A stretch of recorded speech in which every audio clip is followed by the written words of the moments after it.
Itu makanya ya Anda sebagai calon ilmuwan, Anda sudah harus punya kontribusi mulai memikirkan hal itu.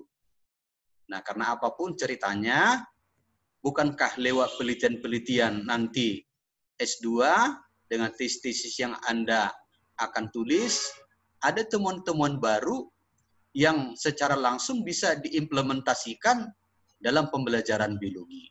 Nah, artinya kita akan mendapatkan hal-hal baru, hal-hal yang lebih baik, hal-hal yang lebih bijaksana di dalam memperbaiki mutu pendidikan kita yang sampai sekarang sering dicibir orang, ya, sering dipersoalkan. Baik Bapak Ibu, kita mulai sekarang pada bagian yang pertama. Kita lihat dulu bagaimana filsafat berkembang menjadi ilmu pengetahuan.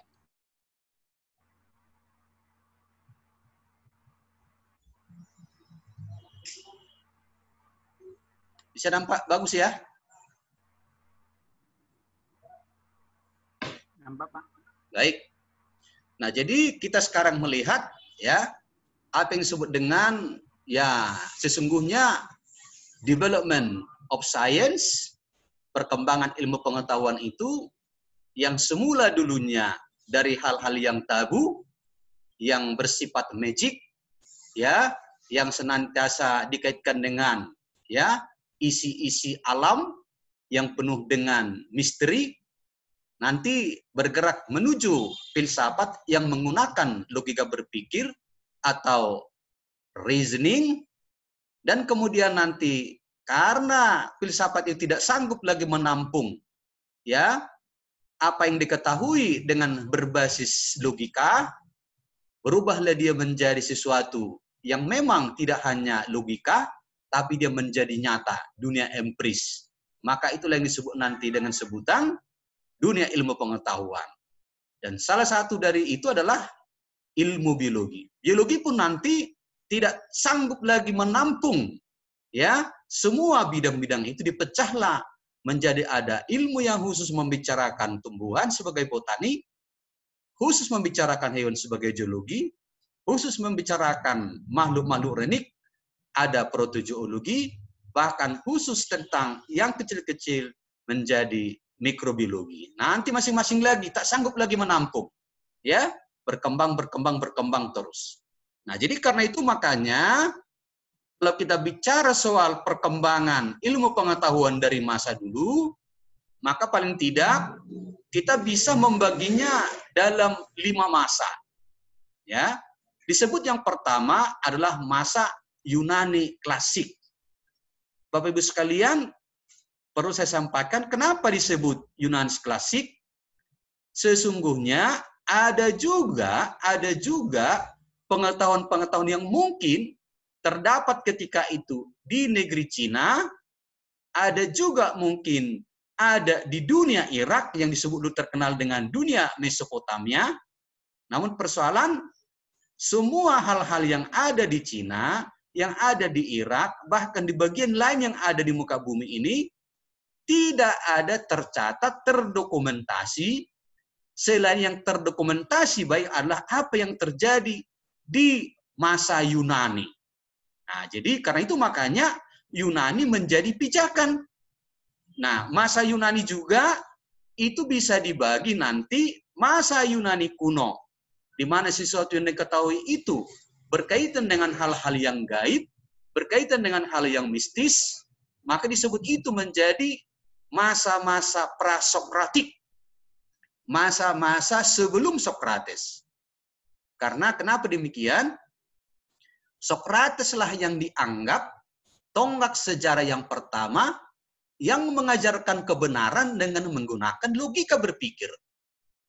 Yang sebelumnya itu mengajarkan kebenaran dengan hal-hal yang bersifat gaib. Jadi karena itu makanya kita harus mengerti kenapa Sokrates sebagai batasnya. Masa prasokratik, masa sebelum Sokrates, masa setelah Sokrates atau pasca Sokratik. Nah, itu dia. Kemudian nanti dilanjutkan dengan disebut abad pertengahan. Abad pertengahan disebut sebagai abad kegelapan. Kenapa Bapak Ibu sekalian? Karena pada masa abad pertengahan ini, sesuatu yang benar itu tidak boleh bertentangan dengan hal-hal agama.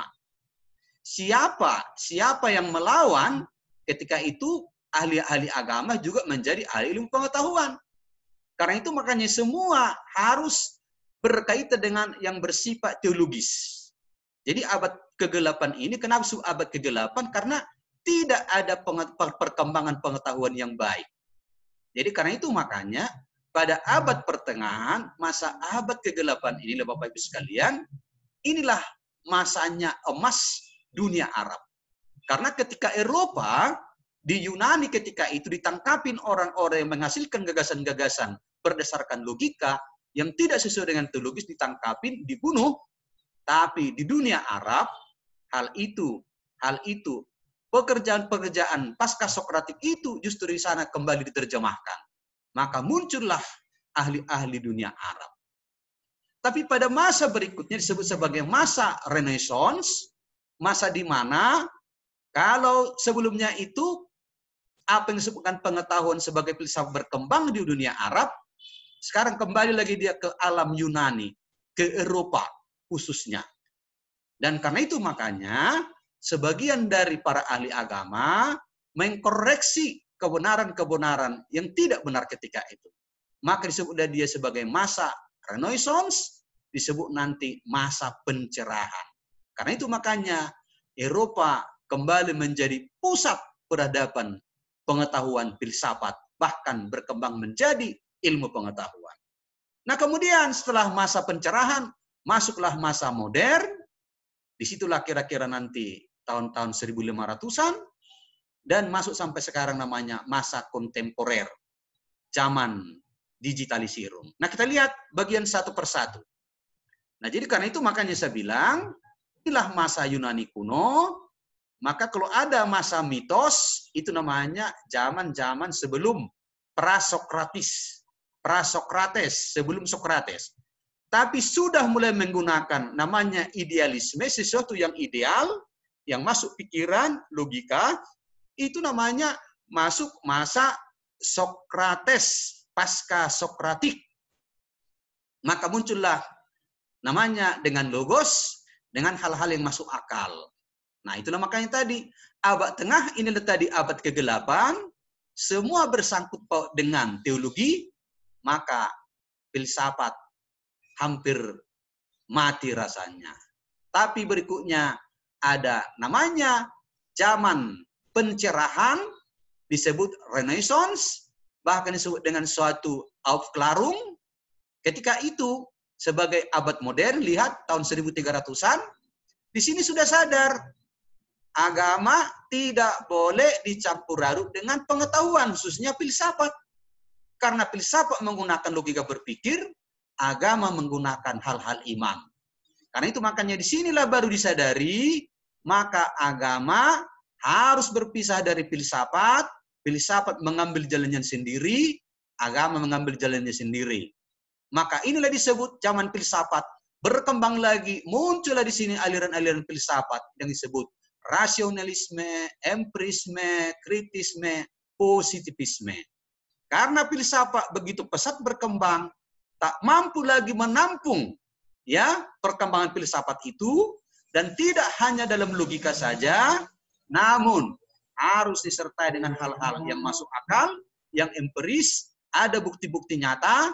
Maka filsafat berkembang pada awalnya, filsafat biologi, filsafat astronomi, filsafat matematika, filsafat fisika, filsafat kimia.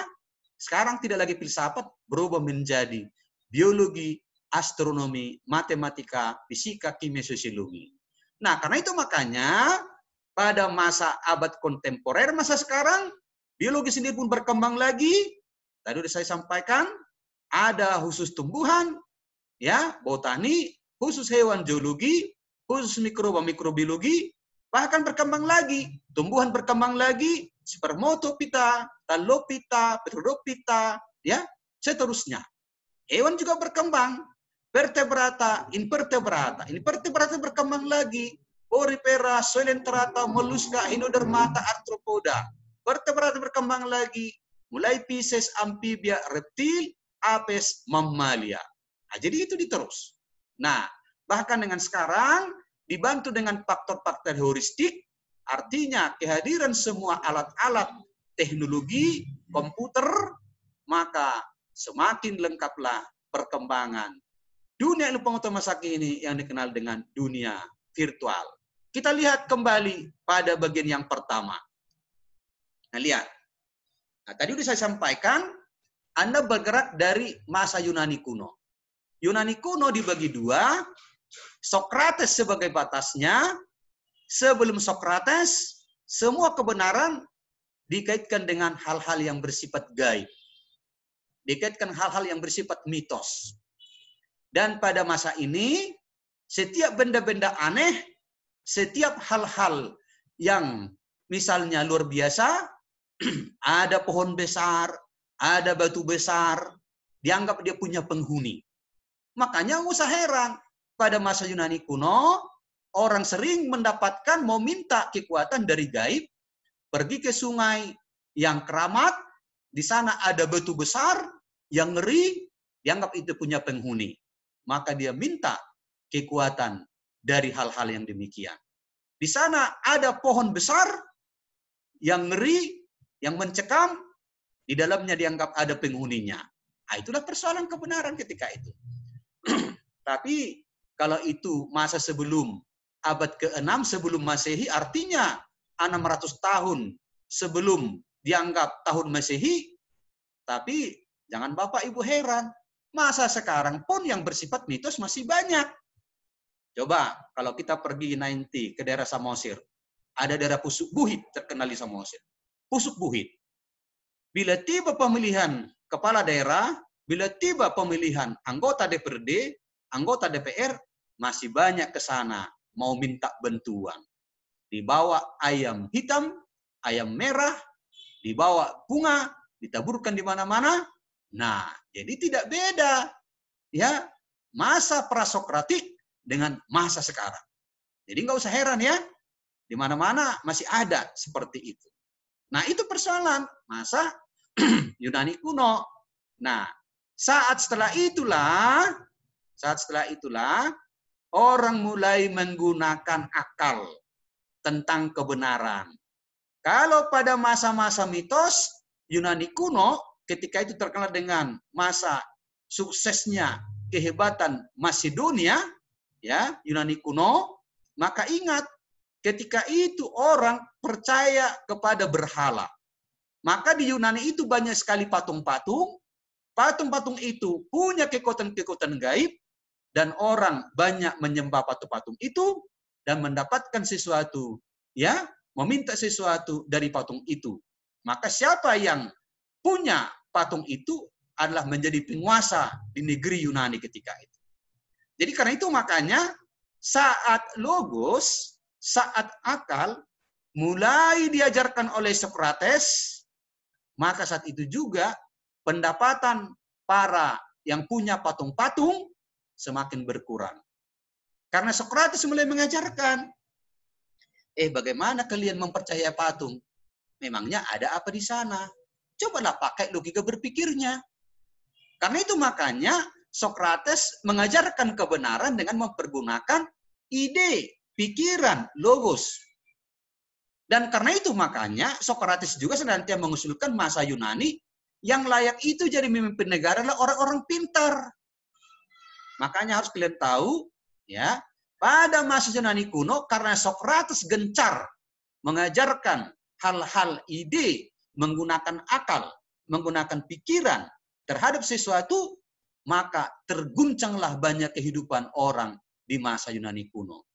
Ya, orang-orang yang berkepentingan dengan mitos, kehidupannya terganggu, kepentingan terganggu. Maka karena itu, nanti kalau Anda baca cerita Sokrates, Sokrates ini yang sangat pintar, yang mengajarkan kebenaran lewat dialog, menjumpai muridnya ke setiap rumah kemana-mana dengan jalan. Sokrates yang dalam performance-nya itu, orangnya pendek, gendut, botak, jelek kata istrinya, tapi kita harus tahu, atas nama demokrasi, karena dia mengajarkan kebenaran di Yunani dengan menggunakan logika, dia menjadi dibenci, Akhirnya nanti Anda baca dalam sejarah hidup Sokrates. Sokrates atas nama demokrasi, sidanglah DPR-nya di Yunani ketika itu, diputuskanlah Sokrates karena mengajarkan kebenaran dengan menggunakan logika, dan dia menginginkan supaya yang menjadi pemimpin negeri adalah orang-orang pintar. Atas nama demokrasi, parlemen sepakat, Sokrates harus dihukum mati dengan meminum racun. Maka ditangkaplah Sokrates, dikurunglah dia, akhirnya dia diminta minum racun, tamatlah hidup Sokrates. Sekarang persoalannya, semasa Sokrates mengajarkan sesuatu itu, lihat ini tahunnya, 469, 399 tahun sebelum Masehi, artinya sebelum tahun pertama Masehi, kira-kira 400 tahun sebelum tahun pertama Masehi, lihat, Sokrates mengajarkan kebenaran dengan dialektika, dengan dialog, ya, membuka pikiran masyarakat Yunani. Maka lihat, satu muridnya yang paling hebat adalah Plato. Ya, karena itu Plato sangat sakit hati melihat guru kesayangannya, ya, pengajar kesayangannya dihukum mati, disuruh minum racun atas nama demokrasi. Makanya kalau Anda baca karya-karya Plato yang luar biasa, Plato itu lebih senang bentuk negara yang komunis. Karena Plato sendiri memperhatikan atas nama demokrasi, orang-orang pintar Yunani, gurunya sendiri yang luar biasa, harus mati atas nama pemungutan suara yang dilakukan oleh parlemen Yunani ketika itu, memutuskan Sokrates harus dihukum mati dengan menyuruh meminum racun. Dalam masa kehidupannya, Plato sebagai murid Sokrates, inilah bentuk sekolah yang pertama. Ya, pendidikan formal yang pertama adalah apa yang dilakukan oleh Plato lewat sekolah yang dia miliki namanya Platon Academy. Nah, jadi inilah bentuk pendidikan formal yang pertama, Bapak Ibu sekalian. Pada Platon Academy, satu muridnya yang terkenal adalah Aristoteles. Ya, Aristoteles di sana juga ada bersama dengan Theophrastus. Jadi lihat. Jadi Aristoteles ini, ya, Theophrastus ini artinya ini satu kelas lah ini. Bayangkanlah sekarang kan si Maria satu kelas dengan si Indra. Nah, ya. Jadi karena itu makanya ini ya, mereka ya kameraden kata orang lain. Ya, satu kelas, kolega. Nah, apa yang terpenting dari kehidupan Plato ini? Plato juga mengajarkan kebenaran-kebenaran yang sama dengan gurunya. Pola pikirnya sama. Nah, kemudian Aristoteles ini luar biasa juga. Saat Aristoteles kira-kira di tingkat SMA, maka bapaknya menjadi ahli kesehatan, dokter kerajaan Masedonia. Jadi karena itu kalau kita baca nanti kehidupan Aristoteles, sesungguhnya bapaknya punya banyak kontribusi dalam membentuk dia menjadi seorang ilmuwan. Karena sejak dia masa-masa SMA, bapaknya telah mengajarkan dia untuk senantiasa melakukan pengamatan terhadap setiap makhluk hidup yang ada di alam sekitar. Dan karena itu makanya nanti, ya, dalam hidupnya Aristoteles banyak mendapat fasilitas dari kerajaan Masedonia. Kenapa?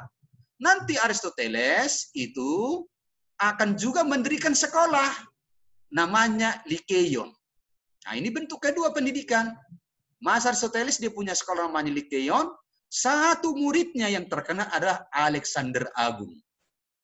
Alexander Agung inilah Bapak Ibu sekalian yang akan menjadi Raja Masedonia yang terkenal. Makedonia yang terkenal. Jadi karena itu nggak usah heran, masa muridnya ya menjadi raja, Aristoteles juga, bapaknya juga yang sudah menjadi ahli kesehatan kerajaan, maka Aristoteles tentu punya banyak kesempatan. Bayangkan nanti seandainya Maria Simajuntak aja diangkat jadi, nggak usahlah dulu dia ya, jadi menteri pendidikan saja, pastikan Pak Binari melapor sama dia, Maria, kemana ini? Kau sudah menteri. Apa ada sedikit-sedikit proyek yang bisa dibantu Bapak untuk Unimed? Pasti bilang, oh welcome Bapak. Begitu dia. Aristoteles seperti juga Alexander Agung. Muridnya jadi Raja Makedonia. Karena itu makanya Aristoteles banyak melakukan eksplorasi di berbagai tempat dengan fasilitas bantuan Raja Makedonia. Karena itu makanya satu tempat eksplorasinya, praktikum lapangan yang terkenal adalah di Pulau Lesbos. Di Pulau Lesbos inilah Aristoteles dan Theophrastus yang sama-sama mereka dulunya belajar di Platon Academy, ya, melakukan kuliah ekologi. Kira-kira begitu dia. Nah, apa yang terjadi pada kuliah ini? Lihat, Aristoteles khusus mengkoleksi hewan, Theophrastus khusus mengkoleksi tumbuhan. Makanya Theophrastus kan di biologi kita sebut sebagai dia bapak taksonomi tumbuhan. Itu pijakannya. Ya. Dasarnya sewaktu mereka berdua melakukan kuliah lapangan, kuliah ekologi di Pulau Lesbos. Karena itu makanya Aristoteles konsentrasi pada bidang geologi, Theophrastus konsentrasi pada bidang botani.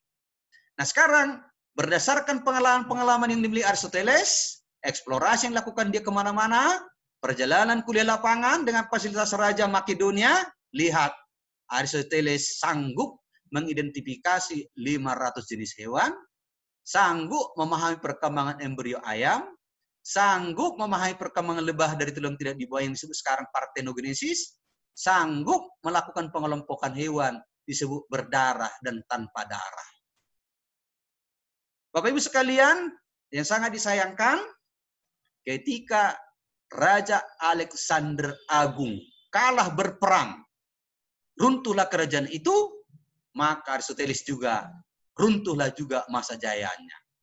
Karena itu makanya dia mengungsi ke Pulau Eubea. Pulau Eubea ini adalah pulau asal mamaknya. Jadi dia kembali ke tempat kakeknya. Dia takut. Takut dia kenapa? Mana tahu nanti dia diperlakukan juga seperti Socrates. Disuruh minum racun.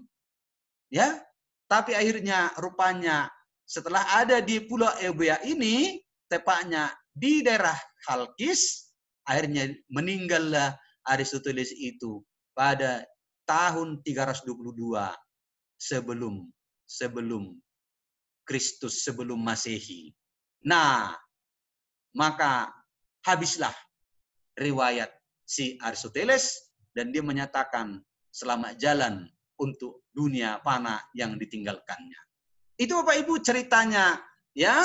Makanya kalau kita lihat karya Aristoteles luar biasa, bahkan nanti kita lihat akan ada 5 volume buku raksasa yang dia tulis karya-karyanya. Buku yang pertama disebut namanya Historia Animalium. Apa isinya Bapak Ibu? Berisi tentang sejarah alami dari hewan. Jadi nggak usah kita bicara, kalau kita bicara natural history, when we talk about natural history of animals, lihat, itu sudah ditulis oleh si Aristoteles dalam bukunya Historia Animalium. When we talk about diversity of animal, when we want to talk about ecology, when we want to talk about animal physiology, all of that be written by Aristoteles in a big textbook, what we say as Historia Animalium. Ya, great, excellent. Sekarang, the second book of Aristoteles, De Partibus Animalium. What is content? Lihat, when we talk about anatomy and physiology, when we talk about the relationship between structure and function, lihat Bapak Ibu, di sini ada semua udah ditulis Aristoteles. Nah, yang kita sering-sering dengarkan dia semakan teori abiogenesis. Ini dia di buku yang ketiga, De Generatione Animalium. Ya, di sini Aristoteles menulis the origin of animal. What is as embryology and what is as development. Lihat, ya. Sekarang persoalannya, kalau kita bicara gerakan hewan, de motu animalium sudah ditulis oleh Aristoteles, ya, ya, the movement of animal. Bicara soal perpindahan hewan, animal migration, sudah ditulis dia juga, ya. Jadi dasarnya sudah diletakkan oleh Aristoteles ketika itu. Bapak Ibu sekalian, kembali ke persoalan apa yang disebut tadi pra-Sokrates. Sebelum Sokrates, mungkin ini kita mengenal nanti jumlah ahli, ada si Thales, ada Aximanes, ada Herakleitos, ada Demokritos. Mereka ini masa-masa para Sokrates, ya, juga senantiasa memberikan pendapat apakah arsi, apakah dasar dari segala sesuatu. Si Thales katakan, kamu sekalian, dasar sesuatu yang terpenting adalah air. Anaximanes, udara. Herakleitos, api. Demokritus, bagian-bagian manusia yang sangat terpenting di dunia inilah apa yang disebut dengan atom. Nah, itu dia sebenarnya. Nah, karena itu makanya lihat, seperti saya sampaikan tadi, dalam perjalanannya, Sokrates memiliki ya aliran apa disebut dengan idealisme dan dialektika. Mengajarkan kebenaran dengan menggunakan ide-ide dan melakukan bentuk dialog. Tapi yang khusus Sokrates ini Bapak Ibu, dia dunia ide. Nah, dunia ide. Apa maksudnya dunia ide? Sokrates ini kalau dilihat sesuatu, belum itu aslinya. Masih ada di baliknya itu. Nah misalnya, sebenarnya Sokrates melihat si Indra. Tampilan si Indra belum Indra itu. Tapi masih ada Indra di dalam dirinya. Itu namanya yang di dalam itu namanya dunia ide. Ya. Jadi nggak usah percaya. Misalnya kan mau orang kan, nah misalnya si Maria. Datanglah si Maria kan, dilihat si Indra lah. Nah, Indra tidak terus percayalah sama si Maria. Ditampilkan si Maria pun adanya. Kalau menurut si Sokrates, belum itu si Maria yang sebenarnya. Masih ada Maria di balik itu. Masih ada banyak tersembunyi tentang si Maria itu. Yang tampak itu belum Maria yang sesungguhnya. Jadi karena itu makanya dia berpikir ideal. Ya, sama. Ya, Sokrates itu diikuti oleh muridnya Plato. Makanya Plato itu pengagum Sokrates, Bapak Ibu sekalian. Ya, sangat mengagumi Sokrates. Makanya guru yang paling ya dielu-elukannya, begitulah dia. Ya. Nah, tadi ya si Aristoteles beda. Beda, mana bedanya? Saya tidak mau memikirkan yang ada di balik-baliknya. Apa yang real lah, apa adanya lah, metafisika lah, apa real, apa empiris. Ya kalau si Maria nampak seperti itu, ya itulah si Maria. Nggak perlu saya pusing memikirkan yang lain. Nah, apa yang dikatakan Sokrates itu sebenarnya itulah dunia spiritual yang kita kenal sekarang. Ya. Jadi itu dia. Jadi dunia spiritual itu banyak dimiliki oleh Sokrates. Artinya dia hal-hal ya yang ada di dalam diri. Nah, Aristoteles ya just use logic. Ya. Real, empiris, don't think the others, what is inside. Nah, kira-kira gitu. Datang lagi si Archimedes. Maka lihatlah, maka masa inilah muncul yang namanya teori abiogenesis itu. Beda lagi si Archimedes. Kebenaran itu menurut saya bukan persoalan real, empiris, ideal. Tapi yang namanya kebenaran itu bila mana bisa digunakan. Praktis lah. Kalau nggak bisa digunakan ya nggak usah, nggak kebenaran itu. Ketika itu memang Archimedes ditugasi raja untuk menyelidiki bagaimana kemurnian emas yang diberikan raja kepada pandai besi dalam membuat mahkota kerajaan. Jadi artinya sekarang sama ilmunya Archimedes ini dipakai sekarang menentukan berapa persen ya karat suatu barang. 23% emasnya, 24%, 18%, itulah namanya praktisisme menurut Archimedes. Makanya kan Archimedes menemukan namanya aliran praktisisme itu kan waktu dia mandi dia. Masuk kamar mandi, kemudian masuk dia ke bak, telanjang dia, waktu masuk dia ke dalam air, sebagian air itu keluar. Maka dia loncat dia, euriteka, euriteka, euriteka. Saya temukan katanya. Makanya itulah dirumuskan yang namanya hukum Archimedes itu. Itulah pijakan bagi kita sekarang dalam menentukan kadar suatu zat pada suatu bahan. Praktisisme. Nah, itu dia. Ya. Nah, jadi karena itu Bapak Ibu sekalian, sekali lagi, nah itu tadi di sini. Nah, sekarang kita masuk di sini, abad tengah. Teologia yang disebut tadi abad ke-8. Apa yang terjadi? Lihat ini. Di abad pertengahan ini semua teosentrisme. Berpusat hal-hal agama. Lihat. Ada temuan hari itu oleh Ptolemeus, dia seorang ahli agama juga tentang kosmologi. Lihat, disinilah muncul teori geosentrisme, bahwa pusat sesuatu adalah bumi. Sekarang enggak kan? Heliosentrisme, matahari pusatnya. Makanya ketika ini menjadi abad ke-8. Karena memang semua hal-hal kebenaran itu harus berkaitan dengan teologi, berkaitan dengan keagamaan, dan otoritas kekuasaan, maka yang adalah dogma agama. Nah, itu persoalannya. Karena itu makanya orang dilarang berpikir. Ya, dilarang berpikir. Maka gelaplah ya dunia filsafat ketika itu. Nah, sekarang masuk kita ke sini, abad modern. Muncullah Renaissance, muncullah Aufklärung, disinilah agama seperti yang saya sampaikan tadi dipisahkan, terjadi sekularisme. Ya, makanya nggak usah heran ini. Jadi ini tahun 1600. Saat Renaissance, tahun 1300-1400, muncullah nama-nama Leonardo da Vinci, terutama Copernicus yang menyatakan heliosentris, Kepler dengan orbi elips, Galileo Galilei dengan ilmu gerak mekanik, Francis Bacon dengan menyatakan pengetahuan ini adalah kekuatan. Bahkan masa Aufklärung pencerahannya, muncullah ahli-ahli Paul Feyre, Reise, Montesquieu, bahkan Immanuel Kant. Maka di sini terjadi perkembangan ya pengetahuan filsafat yang luar biasa.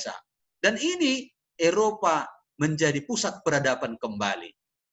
Kalau tadi abad ke-8 bergerak ke dunia Arab, dunia Timur, maka sekarang kembali lagi dunia Eropa. Nah, jadi inilah temuan-temuannya masa ini, ada sistem koordinat, teori gravitasi, teori evolusi, bahkan Darwin, ya. Nah, jadi ketika itu makanya saya bilang tadi, agama didasari keyakinan, filsafat didasari atas oleh olah pikir, maka filsafat mengalami sekularisme dari keagamaan, apalagi dengan aliran-aliran rasionalisme, empirisme, kritisisme, idealisme. Akhirnya filsafat meninggalkan lagi agama, filsafat juga meninggalkan filsafat lagi, berkembang menjadi ilmu pengetahuan. Jadi itu ceritanya. Jadi kalau dulunya filsafat biologi, jadi harus dibedakan ya. Filsafat biologi artinya hal berkaitan biologi yang menggunakan akal pikiran, tapi belum menjadi suatu bentuk yang real, tanpa fakta. Biologi, pengetahuan yang sudah dibuktikan, nah itu dia. Makanya sekarang berkembanglah filsafat itu menjadi biologi, astronomi, matematika, kimia, sosiologi. Nah itu dia. Masa kontemporer, kita lihat kemajuan ilmu alam, ya ada Ernst Rutherford, Heisenberg, Schrödinger dengan kuantum, bahkan ada kerasa genetik, genetically modified organisme transgenik, bahkan sekarang kemajuan ilmu komputer. Nah, lihat ya, ini sudah di sini, ya. Nah, ya, itu abad kontemporer masa sekarang, mulai abad 9, abad 20. Nah, lihat, sains masa depan, lihat. Sekarang ada masalah anomali, ilmu kaos fraktal, ilmuwan terkenal, Benoit Mandelbrot, Ilya Prigogine, Stephen Wolfram. Dan sekarang kita masuk dalam dunia digital, virtual, makanya kita sekarang juga bisa Zoom. Bahkan Anda bersibda. Ya, ini sekarang virtual. Ini kemajuan. Inilah sekarang ilmu pengetahuan itu sekarang. Maka sekarang berkembang ilmu juga bioinformatika. Ya. Nah, jadi karena itu makanya Ya, Bapak Ibu sekalian, itulah makanya ada diminta kemarin sebenarnya bisa kita kaji lagi masing-masing perkembangan citologi, how about development of cytology, the history of cytology development, the history of taxonomy development, classic and moleculars, ya. Kemudian kita bicara juga nanti the history of physiology development, embryology development, classic ecology, molecular ecology development, genetic biotechnology, and the last one, what we say, DNA barcode development history. Nah, jadi Bapak Ibu sekalian, itulah bagian pertama. Nah, kita ini langsung dulu kita end. Nah, tapi saya undang lagi, kita mau masuk ya, udah mau habis ini. Oke, karena waktunya less than 1 minute, ya. Silakan ini ditutup dan kita gabung lagi untuk bagian yang kedua. Nanti kita lihat, kemudian kita diskusi. Ya.